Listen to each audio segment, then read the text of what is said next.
जय हो बजरिया होते सबर किया जय हो बजरिया करते तारा कर घरे आइए बजरिया ऐसे ना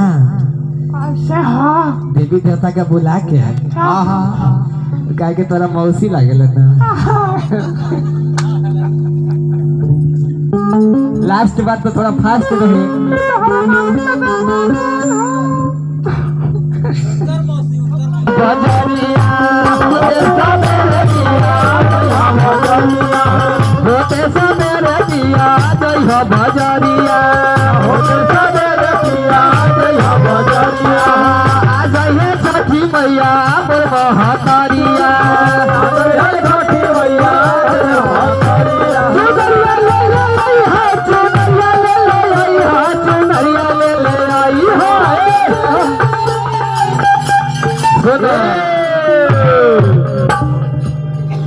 एकदम मिजाज में ऐसे तो ऐसा बीरे का मारा लग देखो तानी किया रे दिया ले ले आई हां दिया ले ले आई हां दिया ले ले आई हां दिया ले आई हां दिया ले ले आई सबरा से सही हाथ दरिया ले ले आई हां सबरा से सही हाथ दरिया ले ले आई हां सबरा से सही हाथ दरिया ले ले आई हां सबरा से सही हाथ दरिया ले ले आई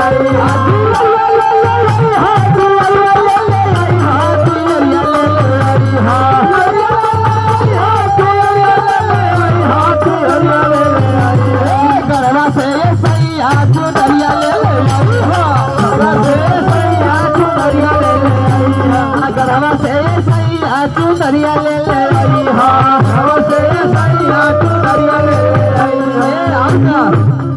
अरे लाल चटकार कलर जानी तू भूलोई लाल चटकार कलर जानी तू भूलोई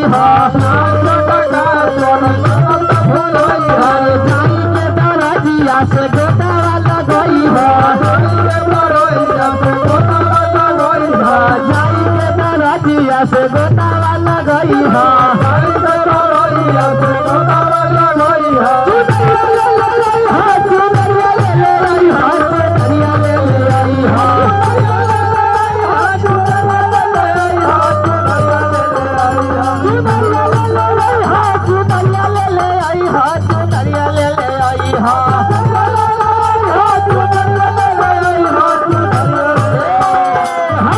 ऐसा बेदक मारे के चाहिए हम ही बना वैसे शादीशुदा तो हम ही सबके पत्नी कहले हुई है कि कलसा दिया ढकनी लेते ही है लेकिन कहे के बा कहे रविंद्र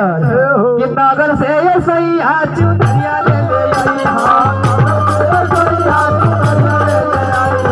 नगर से ये सही आज दरिया ले ले आई हां